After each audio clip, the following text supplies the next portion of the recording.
Isn't that the international sound for guns? I thought it was pew, pew, pew, pew. Isn't pew just a laser gun though? It can be all guns, Father Malone. If it's an AK, it goes. You sat there for a while thinking about that. You're like, aren't that just fucking laser guns?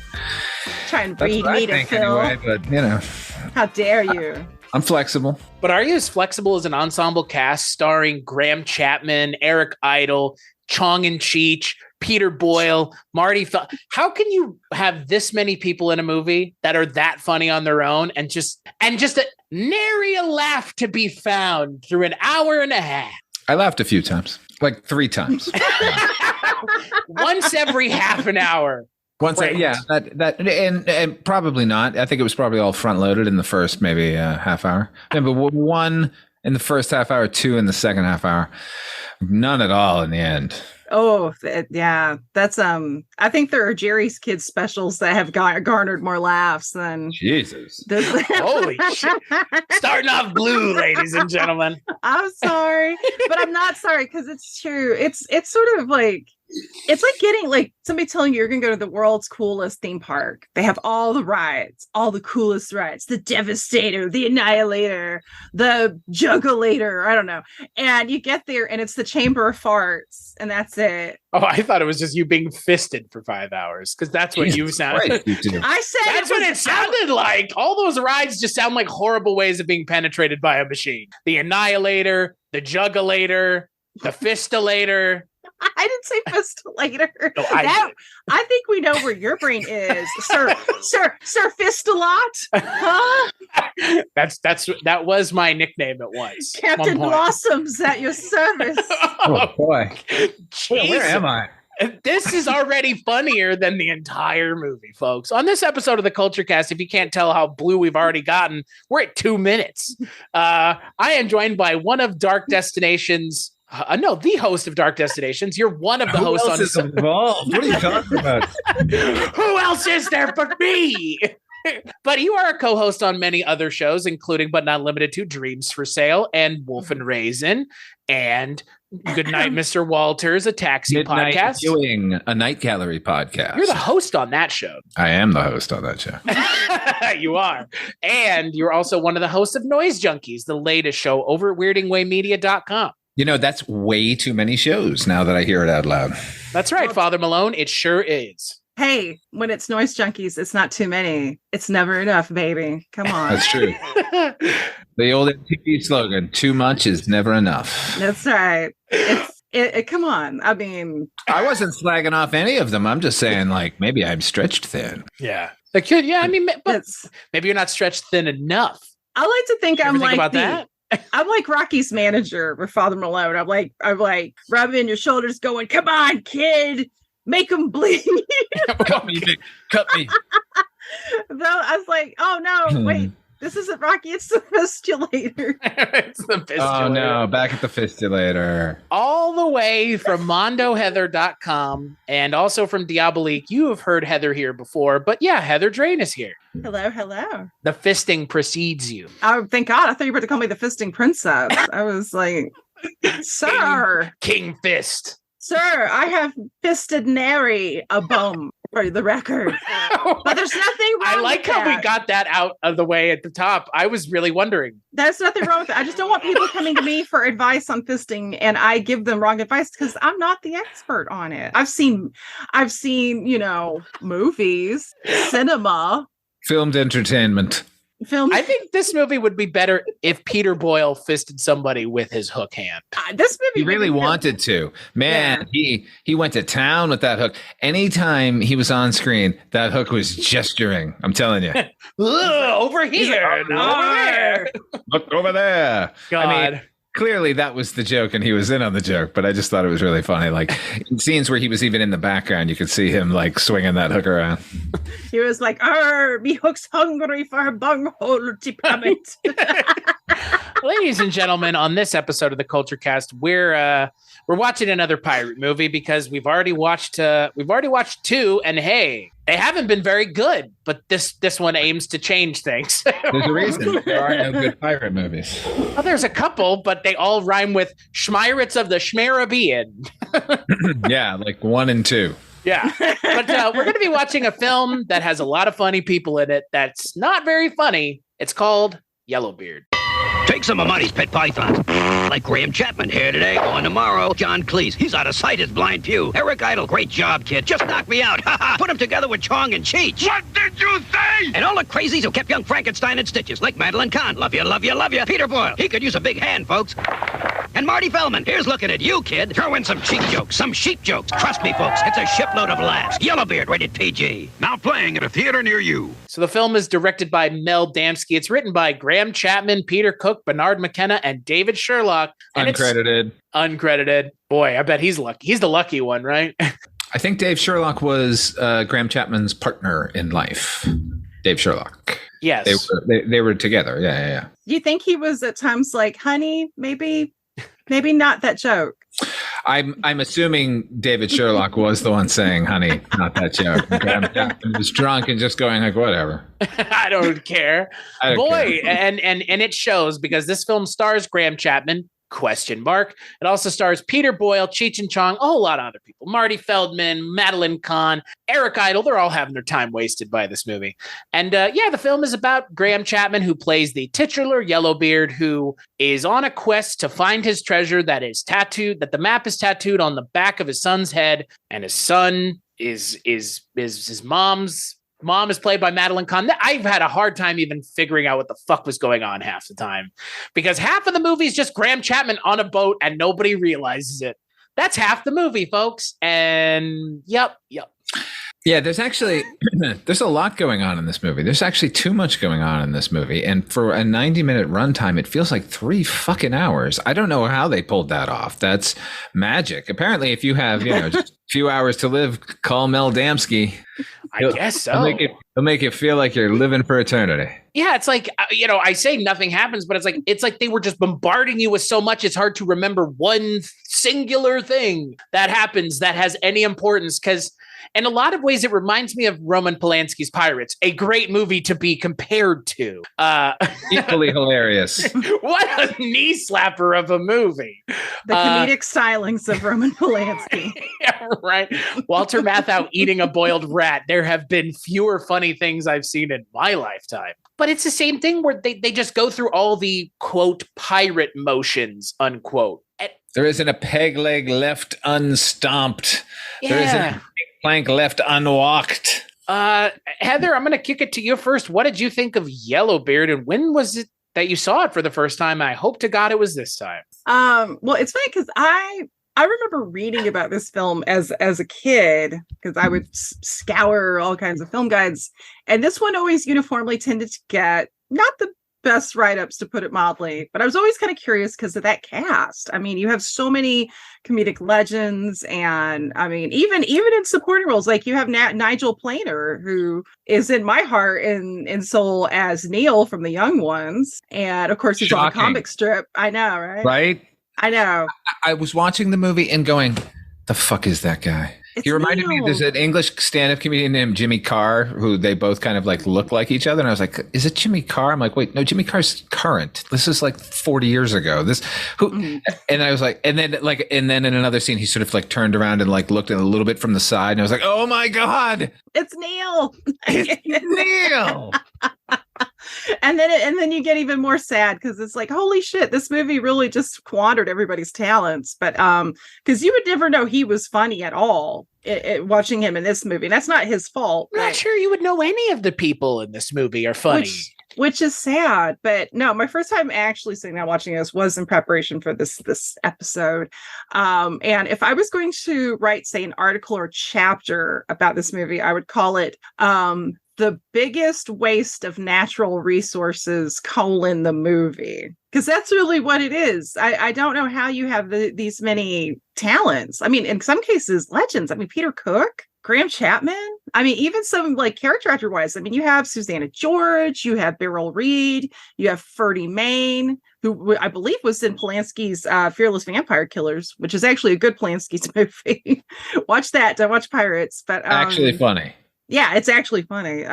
You guys have a sacred spirit in Jess, because Jess was talking all about that movie and saying how that was a good, funny Polanski movie. Oh, it is. No, it's great. It's great. Everybody should see it. It's a rewarding experience, but unlike like Yellowbeard, but I don't know how you fail so hard with this cast, because these are people that we've seen in movies that equally were probably not good, but they uplift that movie. I was thinking, like, and this is the 80s is a great era for that, because John Candy, for example, who's not in Yellowbeard, but John Candy was in some movies that weren't good, but he's always good. You always smile. You're like, oh, thank God it's John Candy, And I feel that way about Madeline Kahn, or now Nigel Planer, or so many people in this movie. And just, it's what a drag. I mean, it's watchable. I won't say it's so bad you can't watch it, but that's like saying something's edible. It's not praise. It's literally the barest minimum you can do as a film. Father Malone, break it down for me. What did you think of Yellowbeard? Okay. I saw this movie when it came out. I'm gonna get you one of these times where it's like, you didn't see this movie when it came out. I did see this one. I was 10. You can imagine that I thought this movie was fucking hilarious. It's R-rated, and it is all of my favorite people at that time. I mean, it's basically a Young Frankenstein reunion with sprinklings of Cheech and Chong and Monty Python. And I didn't know the jokes weren't good. I just thought, people falling over and getting shit thrown in their face was hilarious. I mean, it is. You're not wrong.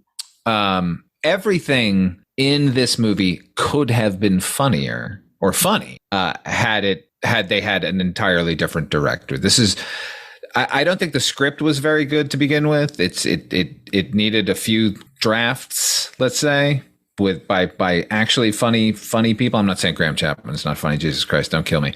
But it needed that, and it needed a director with vision or something, because it made me think about all the actors in the Star Wars movies complained that George Lucas's only direction to them was faster, more intense. This movie needed that direction.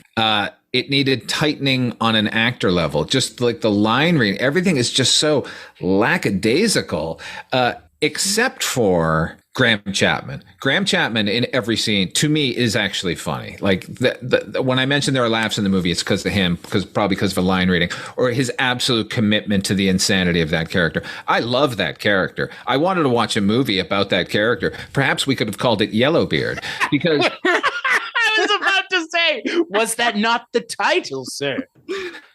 Every time he's on screen, I'm just riveted to that guy. And there's a reason he's the central character in every one of the Monty Python movies that has a narrative. He's so eminently watchable and likable. So I don't regret rewatching it just to see Graham Chapman again. And if you like Monty Python, I would recommend the movie to anyone who is a fan of Graham Chapman's, just as a completist sort of thing. But as a funny movie, no, it's a failure. As a pirate movie, it's a failure. And it's a very frustrating failure at that, given the insane amount of talent on screen. It's really, it's a cavalcade. It's a galaxy of stars is what it is. Galaxy of bronze. There are only 4. You're not wrong. I mean, neither one of you are wrong. You're both fucking wrong. This movie is a cinematic gem up there with the likes of, I don't know, like, no, this is it's weird. You both put it really aptly. It's, how do you have all this people on screen and just like every single one of the scenes, I'm just like, what's the least funny thing you could do? Okay, you somehow managed to be even unfunnier than that. Like you managed to go even more to a place of just like swinging I guess they're swinging for the fences and missing constantly. I can't figure out if they're swinging for the fences constantly and missing, or if they're just not even trying and missing. Because like that's 2 different things, right? Because Graham Chapman, clearly in a different movie, clearly understood the assignment more than maybe Peter Boyle's the only other one who's kind of hamming it up. But again, Peter Boyle, consummate professional. So I don't know if it was we just aren't landing funny jokes or if we're just coming up short with everything. I think the pacing's definitely, I'm glad you mentioned that, Father Malone, because I agree, because there are times where there'd be a little, and I mean, nothing was like a brilliant joke, but I'm like, if something's off, like in another instance, this should have landed a little better than it did, but most of them don't. And also, like, God, how did you waste Cheech and Chong? Because I love Cheech and Chong, and granted, I'll admit this is like that weird in between period, because like, 81 they made Nice Dreams, which is, in my opinion, one of the 3 best Cheech and Chong movies. I love Nice Dreams, but you're getting closer and closer to the Corsican Brothers, and that's when it's getting a little dodgy, getting a little not so classic. But Cheech is like, I think Cheech tried. But Chong is talking in this accent, this like affected voice. It's so funny. It's so funny. Every time he said the line, it's so funny. I hated that. It's only funny when a fucking cartoon character does it. And even then, it's grating. It's not good. It's not good. I'm like, how is this the man that, helped give us the bloaters with bloat on? You guys, I'm sorry. That song cracks me up. But or Basketball Jones or Earache My Eye. Like, there's so many like great things Chong and Cheech have been attached to, and it's just Richard Marin. He prefers to be referred to. I did notice that it was Richard Cheech Marin. I love it when people do that. It's like Tiny Zeus Lister. Rest in peace. Yeah, it did say Tommy Chong though, right? Yeah. Yeah, see, this isn't Cheech and Chong. This is Richard Cheech Marin. Oh, okay. Sorry. Cheech and Chong. Oh. It's not Monty Python Light appearing in this movie, nor is it most of the cast of Young Frankenstein. My apologies. I love that the TV spot just goes, with the reunion of these 3 movies. Yes, that is technically correct. What a selling point. Very superficially, if we're talking about the quality of the comedy of the movie. Yeah. And, so I, as someone who'd never seen it before, it is one of those movies that I had, again, heard about. Similarly to Heather, it does not come well recommended, but I wanted to see it because similarly to you, Heather, and just like you said, Father Malone, somebody must have found it funny at some point. And I feel like little kids or teenagers in 83 would have been like, this is a funny. Maybe it won't hold up when I get older. Like teenagers in 1983 will have already been used to like Saturday Night Live and Animal House and like a new aggressive form of humor, which Graham Chapman is hinting at in this movie, and the rest of the movie should have been there with him.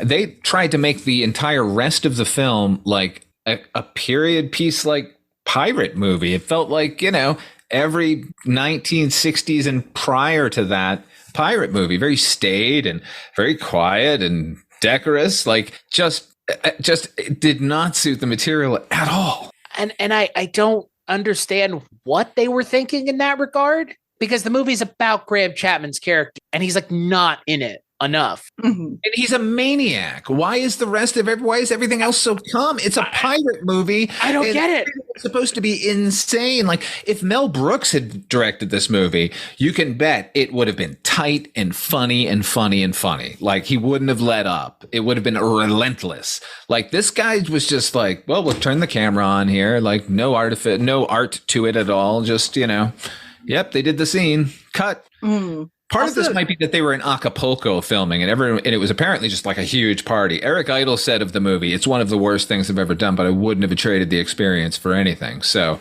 maybe nobody was really giving too much of a shit about the movie. Hey, alcohol free slowly, baby. I mean, right? Yeah. Was anybody else bothered by like the fact that Peter Cook's character, there's all these jokes about how drunk he is and what an alcoholic he is? Because Peter Cook doesn't look good in this movie, and he legit had those problems in real life, and it just felt like a little uneasy for me. It's almost like it'd be like watching Judy Garland in a movie where it's like, hey, I'm on lots of pill and drink, it's hilarious, and you're like, oh, I know how this ends, it's not funny. Are you telling me that Scott Hall dealing with alcohol abuse was not real? That was sad too. As was Jeff Hardy. I know. It's tacky. Cast anybody else, I guess. But I mean, look, when you have Madeline Kahn in your movie and you can't do anything with her doing a funny voice the entire movie, like that's one of the Madeline Kahn things. And it's like, well, yeah, whatever. Like, is she in this? She's nailing it, man. I mean, she's going. Just nothing is landing. They're not giving her anything to sort of, dance on. By the way, Madeline Kahn from my hometown. She's the one celebrity from my hometown. What? Revere, Massachusetts. That's awesome. Fucking She grew up on Shirley Avenue, just a few streets away from my home. Oh my God. That's amazing. She's amazing. She's amazing in everything. I love her. Even she's good. Yeah, it's not. And that's the thing. I mean, with some of the performances, it's not really on the actor's part. It's just the direction. Because I did notice that Damsky, who's super prolific, but almost everything he directed was TV. Like, this was his first feature film, I believe. Like, that wasn't for TV. And I'm not slagging. There are people that make amazing TV movies, but Steven Spielberg. Yeah, but it wasn't good. And I do love, Madeline Kahn, think about it. A year later, she's like, a year or two later after this, she's in Clue, which is one of my favorite Madeline Kahn performances ever. Thank you for bringing it up, because I was thinking about that movie in comparison to this one without even thinking about Madeline Kahn. Mm-hmm. When I was thinking about, there's a scene late in the movie where Eric Idle and Nigel Planer are on deck together, and they're looking through their spy glasses at the ship, and it's supposed to be this like choreographed Three Stooges slapstick thing where Nigel Planer keeps smacking Eric Idle with his spy glass, and he hits him in the head, and then he brings it down on it, knocks him out of the frame, and they're doing their best, but the directors just set the camera up and it's going, and there's no attempt to aid that in any way. So I was thinking about that in comparison to just something as simple in Clue. There's a scene where they're all searching the house and Martin Mull pulls open a door very quickly and an ironing board comes out and smacks him on the head. It's the same joke, but there's care and attention paid in one case and there's none here. Yeah. And there's that tight pacing, like what you're talking about, that you need with this kind of comedy.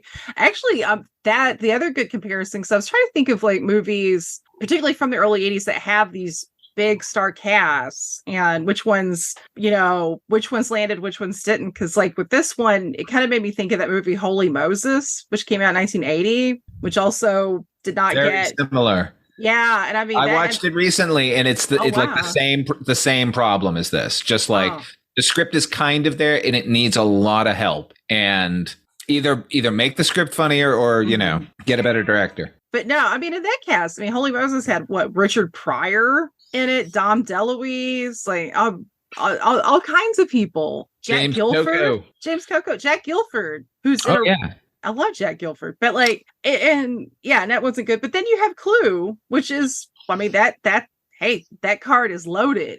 That card is stacked, and Clue's great. I love Clue. So it's better than this. It's way better than this. Oh my God. Up the Academy, as vilified as that movie is far better than this movie. Thank you for bringing up the Academy, another Stacey Nelkin film. Because, hey. Yes, Stacey Nelkin. Stacey Nelkin's here. Talk about someone who's really having their time wasted. Like, hey, just another wasted opportunity for Stacey Nelkin. Like she just gets to go like, ooh, ah. Yeah. I like you now. Like, oh, so she's a slut? Is that what you're telling us, movie? Like, women are greedy.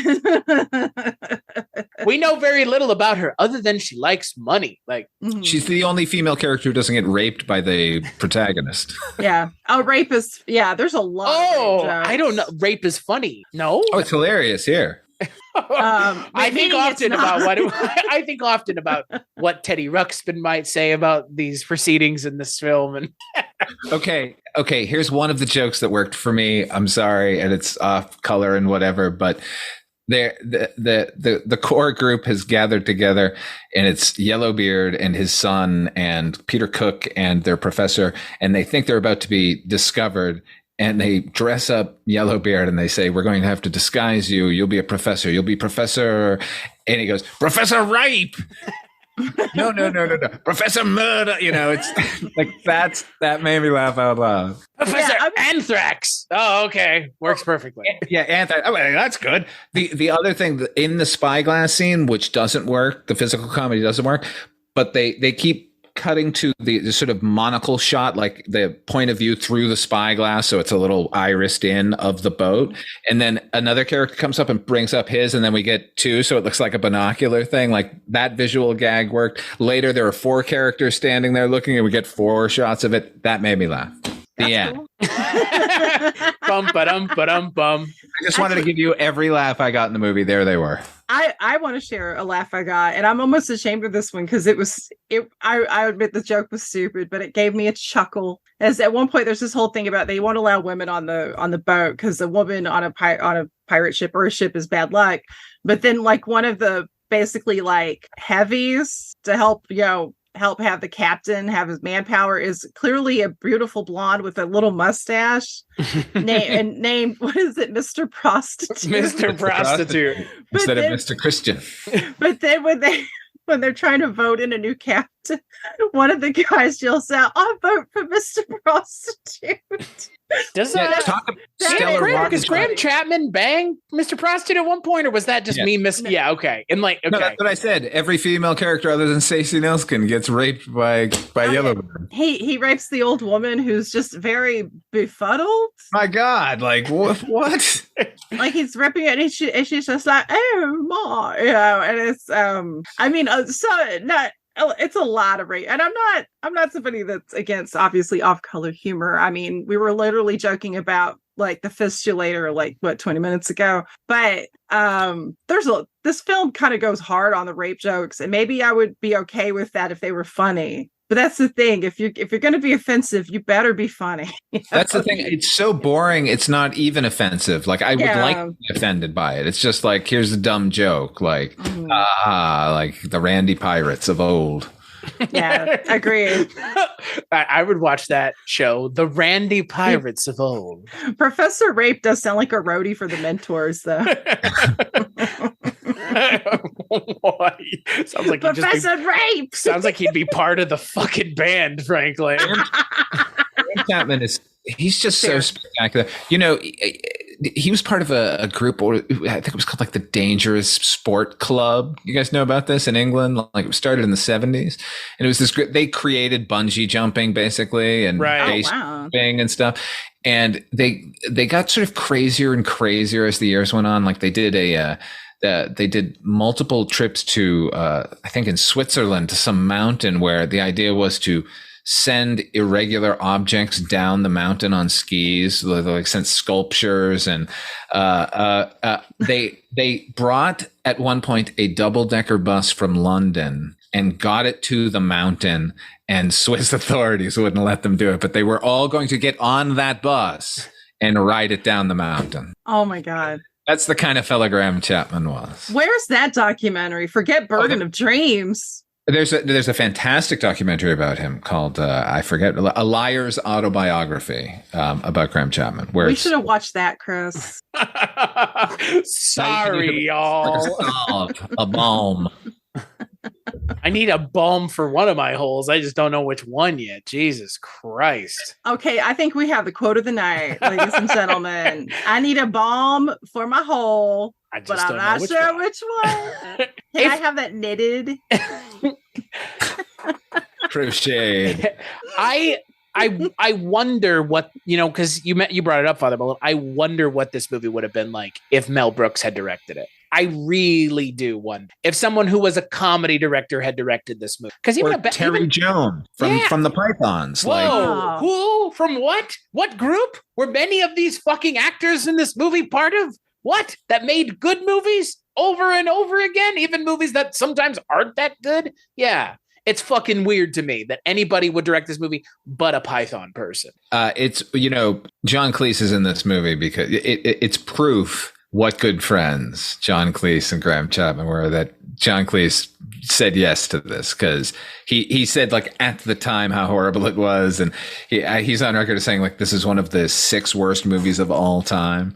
But it would not have appeared in the movie, but Graham Chapman forced him to. So And you know what? He's really good. Like just the scene of him when he's out about in that town, and like the kids are skipping rope and they try and catch him in it. He jumps over it and goes. Like he's so agile and weird looking. Like he would have been a great like super villain or something. John Cleese has like a really kind of malevolent energy to him if you get him going, right? Like absolutely. Did you ever see Kenneth Branagh made that terrible version of Frankenstein? But in it, he's like the professor, sort of goading young Victor Frankenstein toward his thing, and he's all dark and spooky.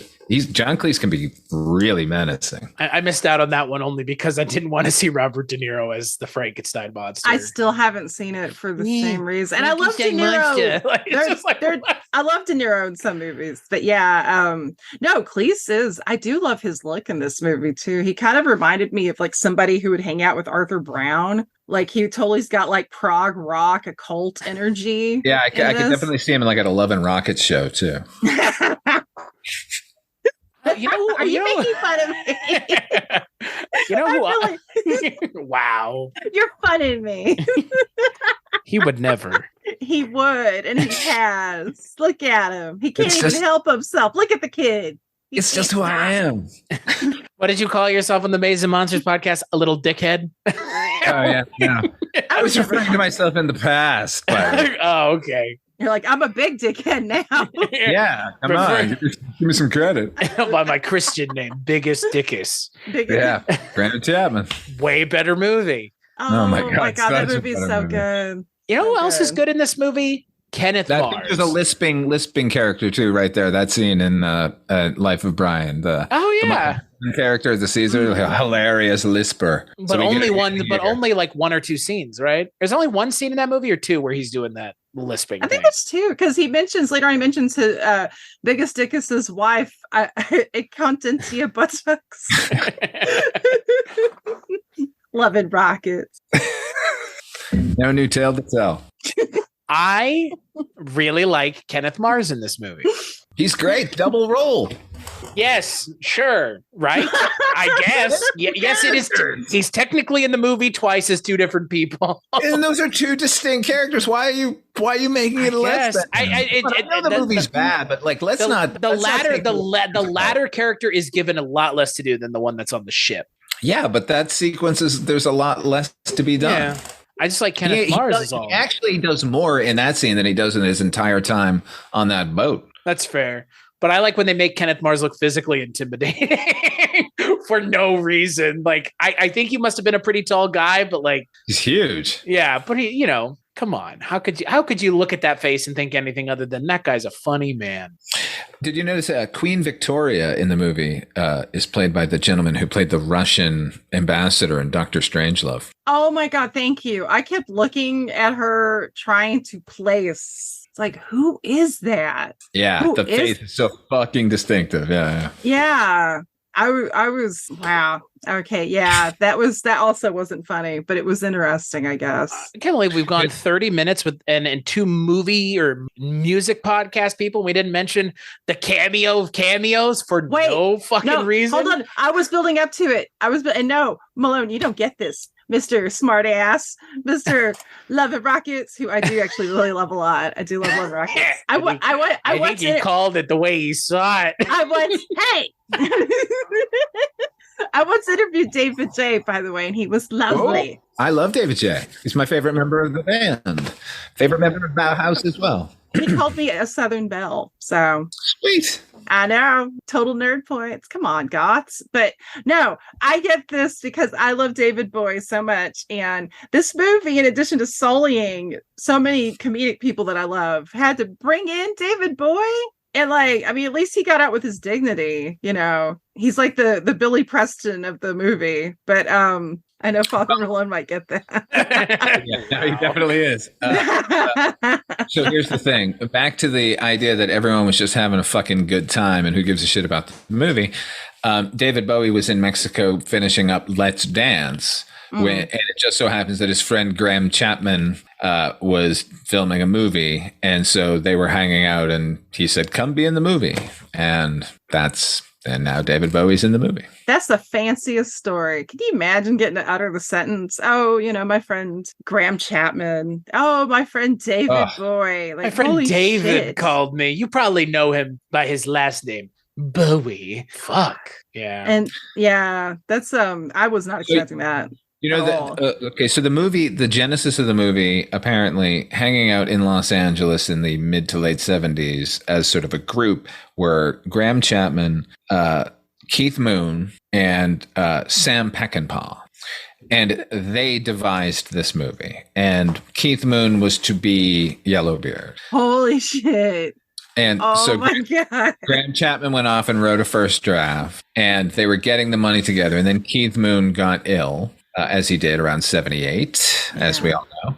And so then the script went through a bunch of changes anyway. So the movie was even sort of, and Peckinpah at the time was like, yeah, I'll direct it, even though he was completely drunk apparently during the thing. But like, can you imagine a pirate movie directed by Sam Peckinpah, written by Graham Chapman, first draft starring Keith Moon? It would have been madness. You know whose name I'm surprised wasn't thrown in there? Oliver Reed somehow. Like, how is Oliver Reed not in this movie? To be perfectly honest with you. You would have brought the right energy. Yeah. 100%. Like, and I could have fangirled because I love Oliver Reed. Who doesn't, right? He's amazing. He would be perfect in this. And he looks kind of like a pirate. He looks like a hot pirate.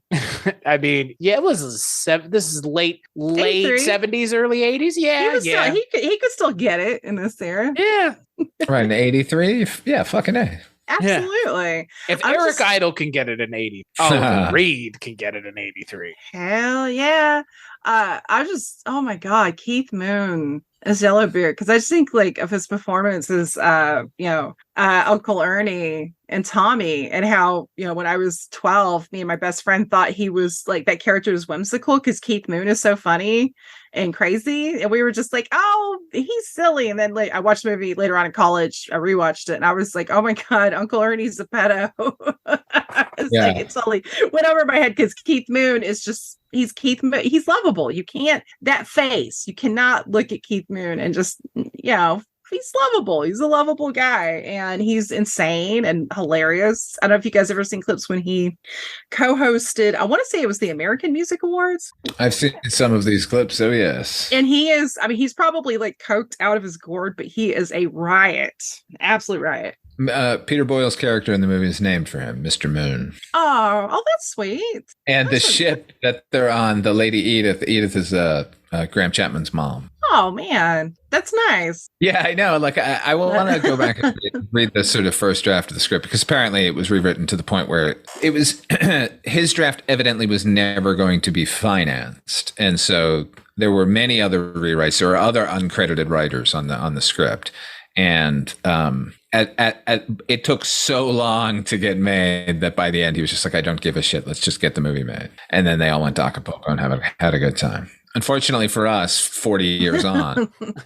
Well, and that's the thing. I mean, it's great that there is a documentary about the making of the movie, but like, where is all that on screen? It's like, glad you guys all had a great time, but there were plenty of people that went to the movie theater that walked out and went, what the fuck did I just watch? Yeah. I trusted all of you. You led me astray.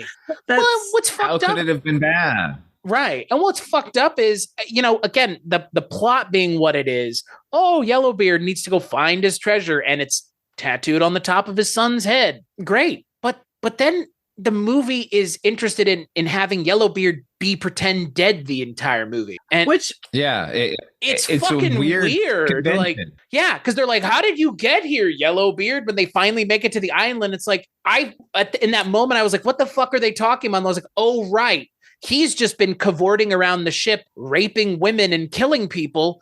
And they thought it was, a ghost? Like, they thought it was his son, who all you have to look at Martin Hewitt and say, yeah, fucking right. One of the biggest missed opportunities, and we really haven't even talked about it, is the fact that Martin Hewitt is the main character of this piece. It should have been Graham Chapman. And what's crazy is they talked about casting Sting as his son. What are you on, crack? Just do that. He's amazing in Dune, and he does fuck all in Dune, frankly. He's hilarious in Dune. Are you kidding? I mean, but he's not the focal point of the movie by any stretch of the imagination. And he kills it in that movie. They not only offered he asked to be in the movie. Like it was done deal. And before that, it was Adam Ant. See, this is how long ago the process took. Like he had been attached. Yeah, Adam Ant had been attached to play the part, and it took so long that he was like, well, fuck this, I dropped out. He dropped out. And so evidently we're like, no, this cast is getting way too British. It won't appeal to American audiences. We need an American in there. Oh, how sad. Actually, you know who else I would have loved to have seen his son is Rick Mayall. Oh, he should have been in this movie. Oh my God. And he would have brought that energy, like that manic, just insane energy. Like that would have been just somebody needed to match Graham Chapman. The filmmaker should have matched Graham Chapman. Should have taken all the cues from him in that performance. Well, and that he's sidelined large portions of the movie is strange to me, because it's not like Graham Chapman wasn't there. It's not like he wasn't filming. It's not like it's like an extended cameo from Graham Chapman. He's the main character of the movie, but in a lot of ways, it doesn't feel like his movie. It feels like he shows up in his movie to kind of make. I mean, you're right, Father Malone. The times that he's on screen are the only times that are remotely funny. Primarily because it's like he came in from another movie. Like, hey, come in from this actual funny pirate movie. Come hang out on the set of Polanski's Pirates for a couple days is what this feels like. It's just so tonally inconsistent, like as a movie overall. Because again, when a movie's not funny, but it's meant to be funny, you kind of have to judge it in a way that's, if a movie's funny, but everything else is not great, that's a problem. But if it's not funny and everything else is not great also, it's like, what are you succeeding at here? Like, not storytelling. I guess it's a nice looking movie. Production design is nice, but it's a fucking pirate movie. You can't fake being on a ship that badly. I guess you can, but they don't here. They're on a boat set for real in this movie. So all the boats played by the Mutiny on the Bounty boat from the movie, the 1962 movie, which James Mason was in. And here, James, speaking of Galaxy of Stars, James Mason is in this movie, basically, repeating his role as Captain Bligh, again, just wasted. Like, it should be really funny. Look, when he says, "Does anybody not want to serve?" and the guy steps forward and he just shoots the guy, that made me laugh too. Okay, I'm just retallying my laughs in the movie as I'm thinking about them. What are you at 4? Are you at 4 or 5 now? I'm at 4, I think. That's when Peter Cook kicks the little girl into the cellar. Oh my God, 5. Yeah, that was funny. Also, but you know what's funnier than all of that? Chris's statement about Martin Hewitt. Martin Hewitt? What'd you say, Chris? Yeah, fucking right. Yeah, I mean, I don't understand why he was the one. I mean, other than it took too long to make the movie, why did you cast someone who is devoid of charisma as the lead, ostensibly the lead of your movie, who is the child of Madeline Kahn and Graham Chapman, but has the charisma of a fucking 2x4 and just the acting chops of a 2x4. He's a retired actor now. Okay. Like, he doesn't do the work. Yeah, right. He doesn't do the work professionally anymore. You beat me to it, Father Malone. Shocking. It is frankly not. Like, I'm shocked. You know what? Why? How dare the both of you discount his amazing work and that comedy masterpiece, Endless Love. You monsters. Oh my God, that was him. That was yeah. Hey, here's the thing. Like, it's not like he's terrible. That part is terrible. It's right. It's the Prince and the Pauper sort of situation. The fancy boy goes to sea kind of thing. It's not a good part. This movie now makes me think of something like, where they, like, a studio in the 80s would have a comedy and just go like, well, the script's not really great, but let's put Eddie Murphy in it. And the movie's probably going to be better, and it's probably going to be good because Eddie Murphy's going to be in every scene buoying the thing. Like, everyone's going to work really hard because he's working really hard. If Graham Chapman, Yellowbeard, in the title, had been in every scene in the movie, I think it could have survived. Like, yeah, it's the weirdest choice of all is sidelining the lead character for most of the movie. It as if we care about anybody else. Well, as if anybody else's name is on the fucking poster, is on the marquee. I don't get it. Like they show about as much Graham Chapman in the trailer as is in the fucking movie itself. I think they actually show every scene that he's in the movie in the trailer. Like that's how little he's in the movie. I mean, if you want to level anything against the movie, like just like the biggest indictment of the movie is how little he's in it. That's the biggest indictment of this movie is for a movie called fucking Yellowbeard. It's not like Pirates of the Caribbean was called The Adventures of Jack Sparrow Across the High Seas, and he's in it 5 times. It was called Pirates of the fucking Caribbean. This movie's called Yellowbeard.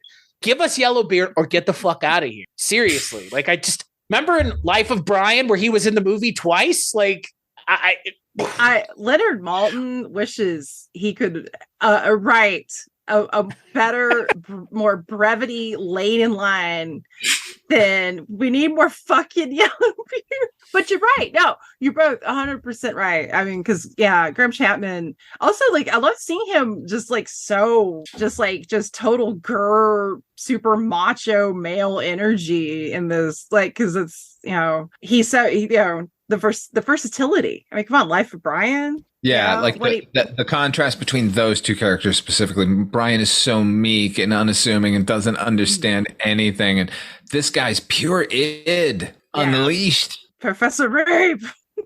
I'm sorry. Here, the way you said that was, I think, even funnier than it is in the movie, actually. No way. Rewatch the scene. I'm not rewatching anything in this movie. Yeah. Everyone go to YouTube and look up the scene I'm describing. Don't look it up as Professor Rape, though. That would just get yourself and everyone else in trouble. Fuck that. Listen to the Culture Cast here with Chris Stachiw, myself, and Father Malone. And listen to Father Malone say it because it's hilarious. Yeah. Oh, man, no, don't listen to me say it. Well, what if I want to? Yeah. I'm somehow going to get labeled Professor Rape if I'm going to sign up. Father, I didn't say that. I'm not going. That's not a moniker you deserve, sir. No, oh my God, no. I know, but you would hang it on me ironically, and I would not hang that on. In this day and age, no one's hanging rape on anybody. Ironically, you're not Ted Nugent. Nobody's doing that to you. Chris and I will come for them. They're coming for me, and I know why. It's because my nickname is Professor Rape. No. God. That's Nuge. Jesus. The nuge.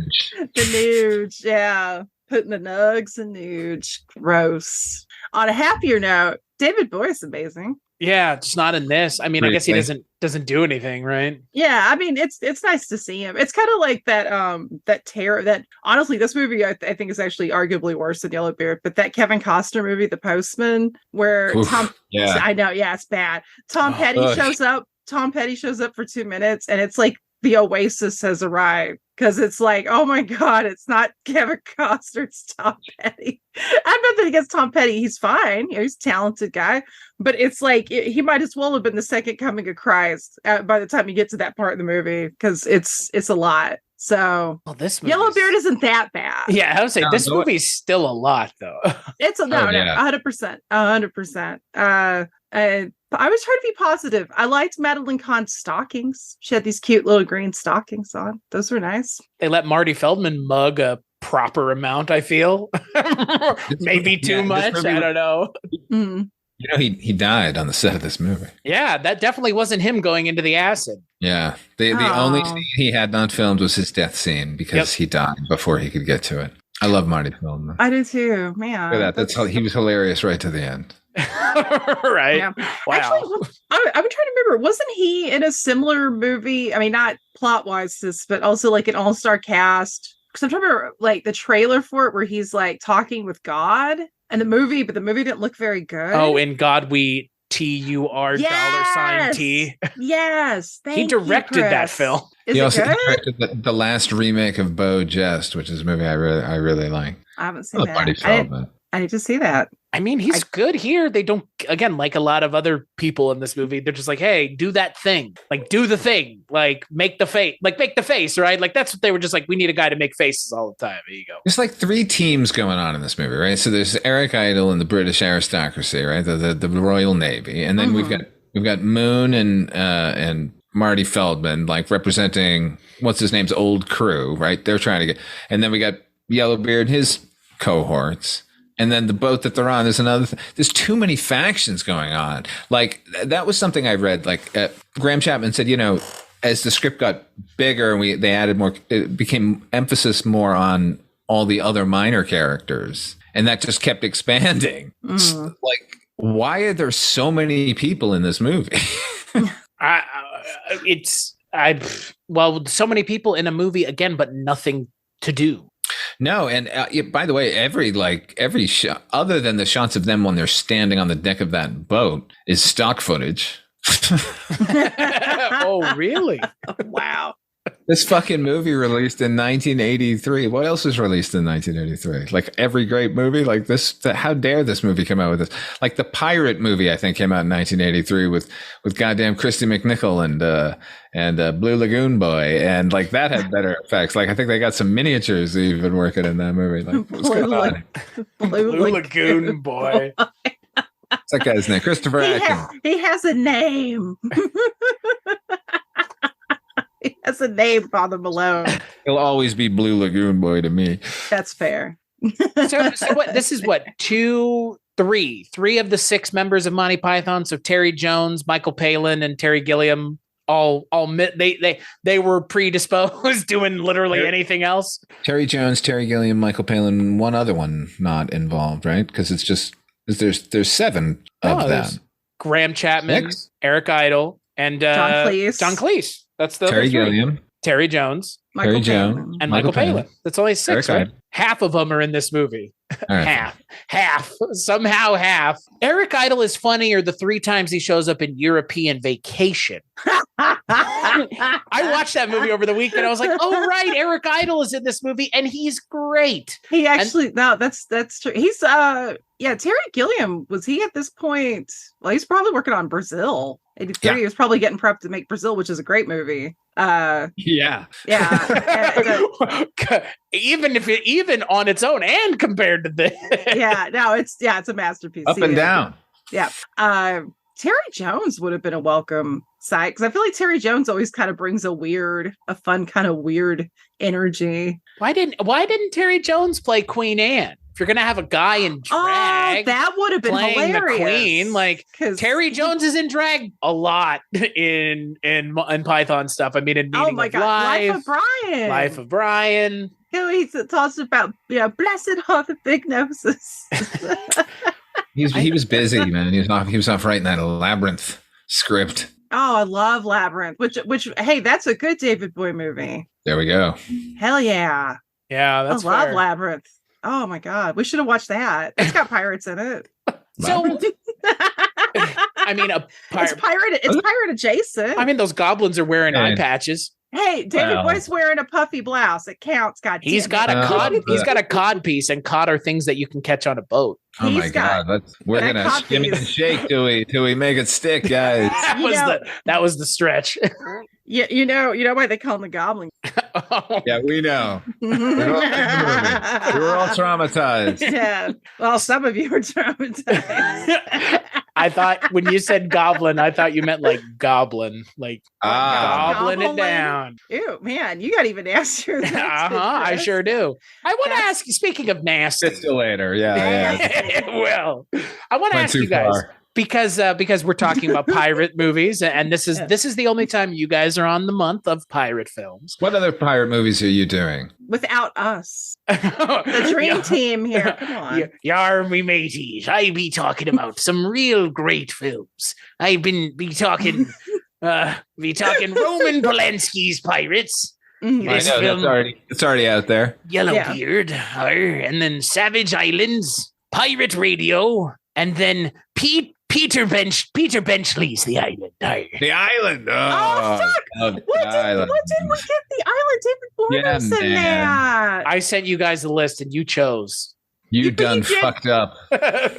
You done goof. You done. I got entry to this room. I'll be popping in when you're recording. I'll find out. I'm just gonna show up. Hello. I'm done. Yo, it's me in the middle of your. I mean, let me put it this way: if you know the link to this show, and you join at 8 on a Tuesday night, there Probably is a gonna distinct possibility all of a sudden you'll just be in the middle of a recording and me going, what the fuck? Oh my God, we should do Gonna that. happen. Can I crash too? You just do it. I would gladly appreciate one of you just fucking showing up one of these times and going, I know what we're talking about. Fuck you. No. Or just like, hey, what are we talking about? All right, good. Let's go. Yeah, with both of y'all, it's probably more like, oh yeah, I would probably have an opinion on this. So speaking of having opinions, I'll kick it to Heather first and then you, Father Malone. Is there a good pirate movie that you would suggest this month? Because I feel like I've pretty much only picked, shockingly, bad pirate movies. Because there are only bad pirate movies. Sorry. Actually, there is now. I don't know if you technically call it a pirate movie, but it does have a character that is a pirate, and I think it's a funny movie. And the actor playing the pirate's one of my favorite actors in the world, Rip Torn. And of course, I'm talking about Summer Rental with John Candy. I just mentioned John Candy. Summer Rental's a good John Candy movie. Yeah, Summer Rental's good. Die Hard is a fucking Christmas movie that counts. But it's, I mean, come on, it's Rip Torn and he's amazing. That's all you need. I've never seen it. It's good. You should see it. It's better than Yellowbeard. Very low praise at this point. I know. But no, it's legit good. I love it. Rip Torn's hilarious in it. Of course, John Candy, we all love him. Yeah. Oh, actually, speaking of John Candy as Yellow Belly on SCTV is way funnier than Yellowbeard. Yellow Belly, I'm not familiar with that character. You should look it up. It's fun. I'm doing that now. I wonder if it's John Candy with a big yellow belly. No. Oh, that's disappointing. Spoiler. Father Malone, what about you? What's a good? You said there are no good pirate movies, but you did also say that Pirates of the Caribbean 1 and 2 aren't bad. I like Pirates of the Caribbean 2 more than 1. Yeah, I'm the guy who likes the second one but more than the first one. I think obviously the first one is a complete story. That movie that has a beginning, a middle, and an end, and you don't need anything else. You need the first one to get to the second one, and you need the third one because you'll be left feeling unsatisfied at the end of it. But I don't give a shit about any of that because that's the best movie. Perhaps my favorite cinematic villain of all time is Davy Jones. So that's why you and Kate get along so well, because Kate feels the same way. She has a giant Davy Jones downstairs. She loves Davy Jones. I'm with you. Awesome. Yeah. Bill Nye just like fucking, my God. Like he kills it. He's on a fucking pirate ship filled with monsters. Well, am I not going to like that movie? Of course I'm going to like that movie. I mean, to be fair, though, I will go out on a limb and say, I think the best part of that first Pirates movie is actually Jeffrey Rush. Not like, I love Jeffrey Rush. I think Barbossa upstages the entire movie. No shit. Yeah. Like every time. And one could even make a case that like Lee Arenberg and all the assorted like supporting cast kind of upstage everything. So that's, you know what? That's a movie where all of the separate parts are working in concert. Mm-hmm. That like this movie, this Yellowbeard thing with its far-reaching cast, like did not have any concept of what to do with just a couple of characters, never mind a couple of dozen. Whereas that movie, that script, Ted Elliott and Terry Rossi are fucking phenomenal screenwriters, and they balanced everything in that first movie perfectly. I don't think that the same balance obviously does not exist in the second movie because there's a bunch of stuff that who cares? Why I don't even know why it's in there. The whole jungle sequence is just like we need a big set piece, but the second one has Davy Jones and a pirate ship filled with monsters. So yeah, I know it's the best one. And it's really sad that we didn't get to see whatever fucking fifth movie or sixth movie they were going to come out with, where it would be the return of Davy Jones, which is totally what they teased at the end of that last Pirates movie. And yeah, they did, didn't they? They sure did. They were like, Davy Jones is back, baby. Yeah, for 1 second, I was like, wait, they could maybe redeem this. And then I stepped on a beat. Happened, Amber Heard happened, and then we're never getting another Pirates of the Caribbean movie the same way. So that's fine. Yeah, I mean, hey, we'll get whatever. They're making another one, so like it or not, like tough shit. Like, yeah, all right. I've only seen the first one. Oh, watch the second one. Come on now. It's pretty good. I don't know. I was never anti-watching the second one. I just never. I don't know. There's certain films where I think I tend to get distracted by something else. I guess. I don't know. I do love monsters. playing an organ in a black pirate ship that has submerged beneath the waves. That's awesome. Now, is it Davy Jones from the Monkees? Because then I'm sold. I'm fucking sold Then on it that would shit. be even better. Yes. I want to see that deep fake. Ew, Oh no, my don't God. deep fake it. Don't deep fake it. No. The Deep fake abomination. Devil. Oh my God! Just Please, put his somebody. face on Davy Jones's face. No. Oh, God! it would be wonderful.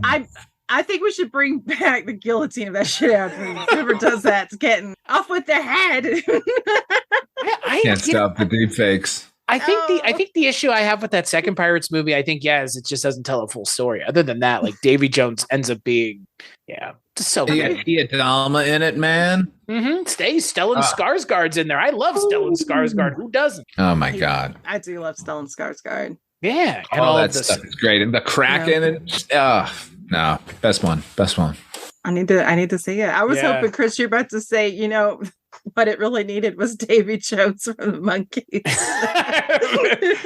Yeah, I mean, You needed Peter Tork from the Monkees. He would have fit in amongst that pirate crew. I love Peter Tork. Oh, and that was the other thing about those Pirates of the Caribbean movies that even Yellowbeard didn't capture. Like Yellowbeard tried to capture the grittiness of being on a pirate ship. And those movies captured in a way that, like, there's a lot of time where I'm like, this is a Disney movie, right? Like, Yeah. It's not as like sanitized as most Disney movies are now. Or, I mean, again, pre-Marvel sanitized. No, those sailors are filthy, and their environments are gross. Lee Arenberg looks disgusting in that movie, like so perfectly. Every disgusting. inch is crime. Yeah, and that, like there's just, I don't know. I'm kind of in the same camp.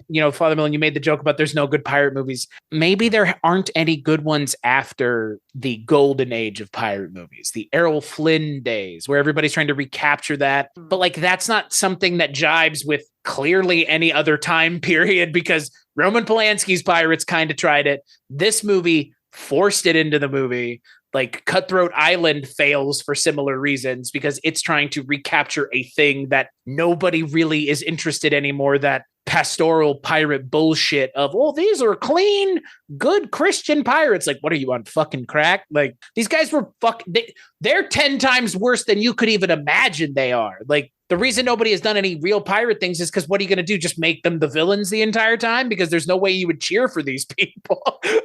Like, whenever they're like, Pirates of the Caribbean, the ride is too violent. It's like, what are you, out of your fucking minds? Like, pirates were doing this shit all the time. Like, the pirates didn't rape nobody. Are you out? Are you fucking joking? Like, yeah, I guess in the Disney World one, they didn't. But, Ian Malcolm said it best. They start eating the people. Like, that is what pirates were. They didn't give a shit, because they were literally criminals on the high seas. The best recreation, sort of homage to the golden age of piracy, as far as Hollywood goes, is in Amazon Women on the Moon. There's a segment called Video Pirates. Yes. Oh, directed by Robert K. Weiss, and it's fucking hilarious. And it absolutely recreates the style and the old swashbuckling daring do of Errol Flynn, and also makes fun of people who pirated movies on videotape. Ooh, and we get William Marshall. Yes. Oh, and he's so good. He's so good. Ooh, I'm so scared.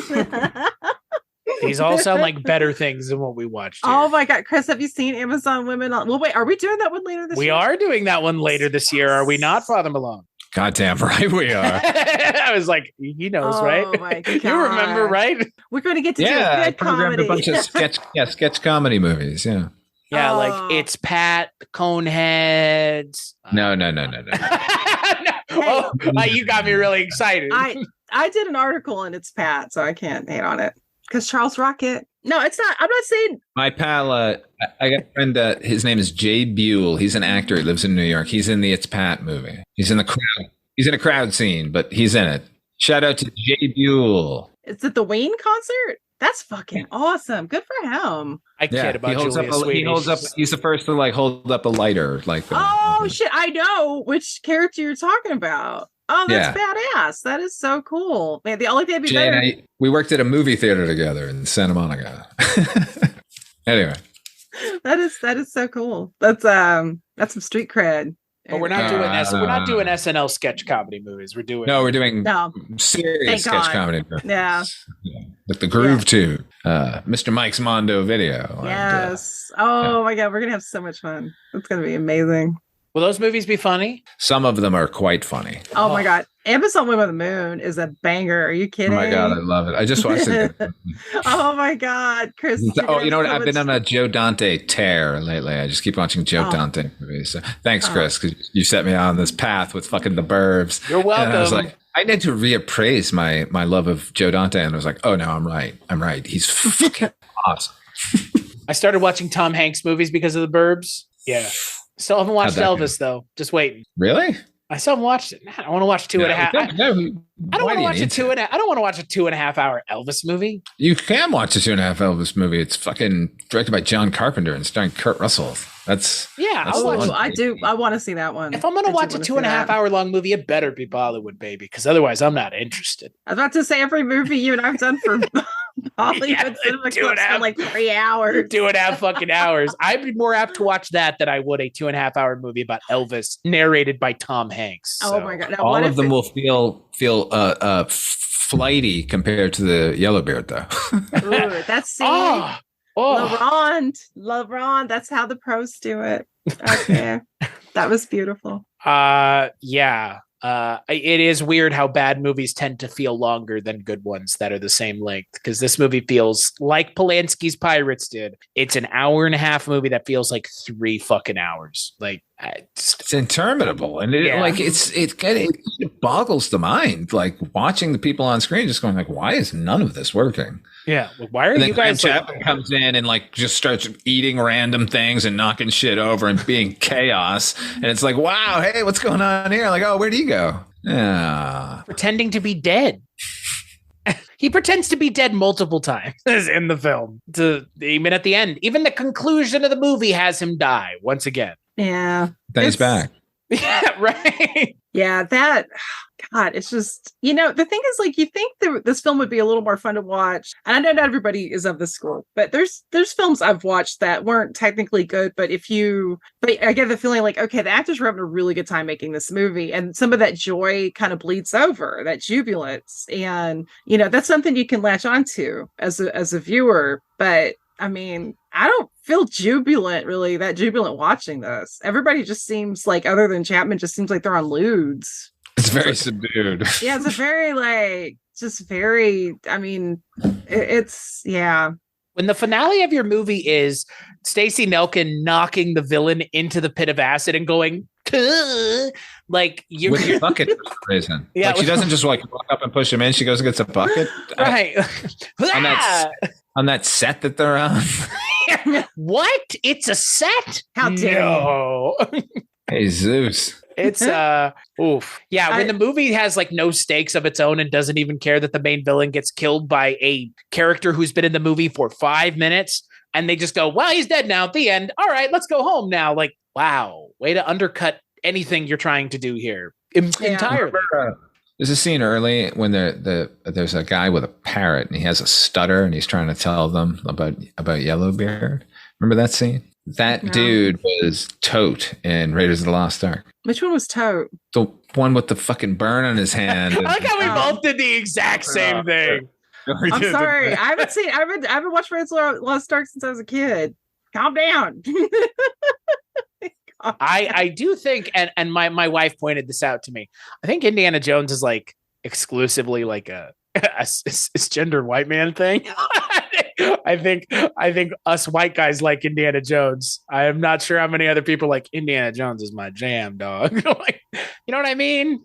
Yeah, well, predominantly, I guess. You looked at me for a second and you were like, no, you're right. Like, yeah, it might be. It's sort of like a 1950s adolescent male fantasy movie, Right. Please, but I'm more of a man than Indiana Jones. Fuck him. Oh, wow. I mean, you probably do punch with a closed fist as opposed to the.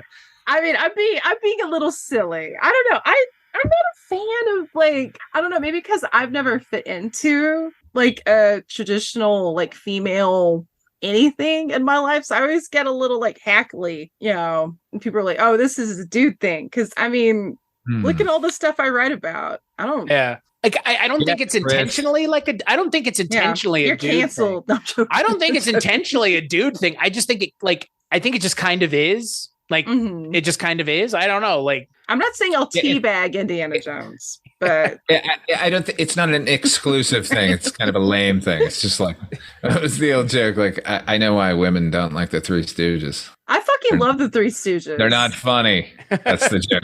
It's an old Andy Kindler joke. I don't like that joke. They're funny. I love the Three Stooges. Are you kidding? Actually, and that's in my family. My mother legit was banned from watching as a child because it was giving her ideas.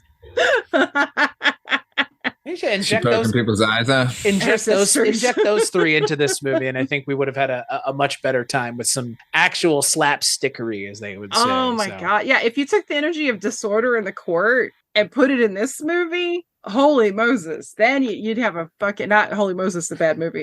I mean, like holy shit, you would have had a great comedy. It needed that. Chris, you're not doing the pirate movie? No. You missed out on the worst of the worst, man. Yes, so. I mean, you've seen Polanski's Pirates, man. Like, oh yeah. Oh, oh no. Okay, look, this is better than Polanski's Pirates. Yellowbeard is. This movie, you think so? Yes. Yeah. Yes. Polanski's movie is beautiful. Yeah, but it doesn't have all the good people in it, though. Like, this is a waste of time for a lot more people than Polanski's Pirates. Kind of, but I will take whatever amount of Graham Chapman the movie wants to give me in this case. Like I think this more of a good spending of time. But if you want to see the worst of the worst, see the pirate movie. That's worse than Polanski's. It's a 1983 new wave adaptation of Pirates of Penzance. Yeah. With Christy McNichol and Blue Lagoon Boy. Blue Lagoon Boy. Oh yeah. If you want to, you want to talk about raping. They raped the Pirates of Penzance. Oh wow, that bad? It's bad, and especially like because it's real bad. Well, and like because if you see clips of like the Broadway adaptation that was huge at the time, where you had like I think it's Kevin Kline in it, and that looks really good. And Kevin Kline's like this. I mean, he's Kevin Kline. He's charismatic. He's funny. He's a really good actor. And then it's like, no, let's. Linda Ronstadt's in that. Yeah. Oh gosh, she was in that. Yeah. But like, and so you're switching Kevin Kline, and I'm trying to think who plays the codpiece dude in Pirates. I forget. I mean, look, he did a fine job, but he's not. Is it like a tiger head? It's been a while since I've seen that. It's a lot. It's a lot. Some sort of animal codpiece. I guess I must have missed out on watching this movie. You did, brother. It sounds like it. God, when we talked about Polanski's Pirates last week, Spencer said, "Hey, at least you'll have fun with Yellow." Did you? I feel like you know the answer. I had fun talking about it with you guys, obviously, as always. But I know now why it's kind of treated the way that it is, because it's a weird confluence of lots of good people and nothing for them to do. And ta-da, you get this. And like movies like this exist all the time. People are always trying to figure out what's the funniest thing we can do. Put a bunch of funny people on screen. Not necessarily the case. Sometimes funny people are funny because they're funny and they surround themselves with a bunch of straight men who can, work off of their jokes or their laughs. Having 300 comedians in a room, you're just gonna have 300 people talking really loudly, all trying to fight for air. But it's not even that. If it were that, that might even be somewhat entertaining to see a movie just fall apart because everybody's trying to vie for that little bit of food off the plate because they weren't given anything. But half of everybody's just fucking sleepwalking. They're all hungover. Yeah, right. Fuck me. I don't want to. You guys only want to be doing this. I want to do the part after this, though. The part where we get to be drunk. The fact that there's a movie at all is an achievement. Mm-hmm. It's not a good movie. So, Heather, final thoughts on Yellowbeard? Shiploads of laughs. Did you say shitloads of shit? Well, no, there's some laughs. Honestly, I've seen worse movies. I don't want to be telling me there are far worse movies than this. But I would say unless you're just like a really hardcore completist of either pirate movies or any of the people in it, you avoid it. There are so many better comedy movies. There's so many better movies you could watch that have any number of these people in it. So that's my final thoughts. The Malone. I told you I saw this movie when I was 10, and there's a moment where Yellowbeard has met his son for the first time, and Yellowbeard's map is tattooed on the son's head, and he tells him that he's going to have to cut his head off to take it with him because he can't be bothered with bringing the son along. And he says, well, it's you can't take my head; it's going to putrefy. And he says, it's going to go rotten. He says, yeah, it'll ooze a lot, but I can live with that, right? For some reason, my 10-year-old mind that really disturbed me. The idea that that head was going to be oozing as it was decaying, and Yellowbeard is perfectly okay with taking it with him. That's what I take away from this movie ultimately. An oozing head of a once good thing. That's what Yellowbeard is to me. That's poetry. This slam poetry moment brought to you by Father Malone. I legit love that. I'm kind of jealous. That was I want to change my answer now. Yellowbeard, beard of yellow, saber in his hand. Professor Rape.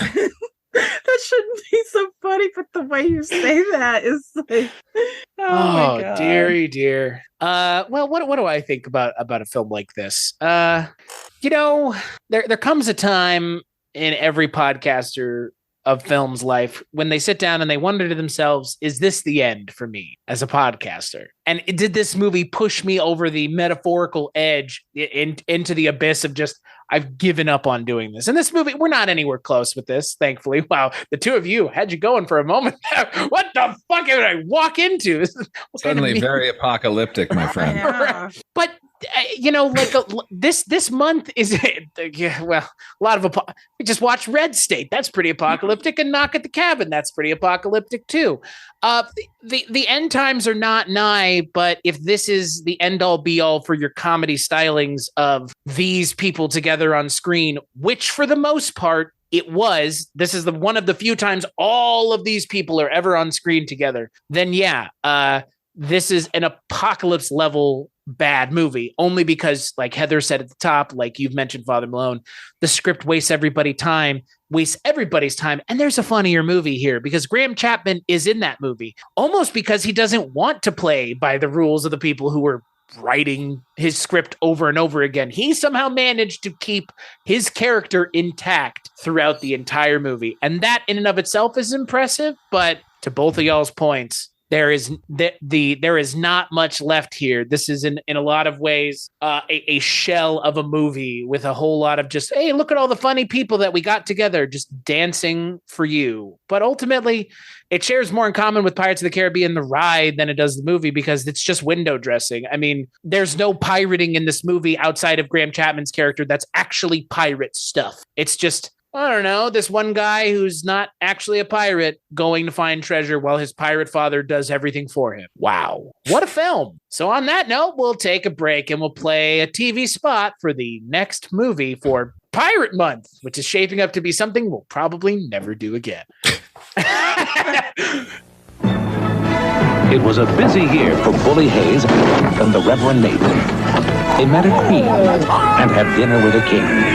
They fell off a bridge, took to the air, and took on the German Navy. Fire!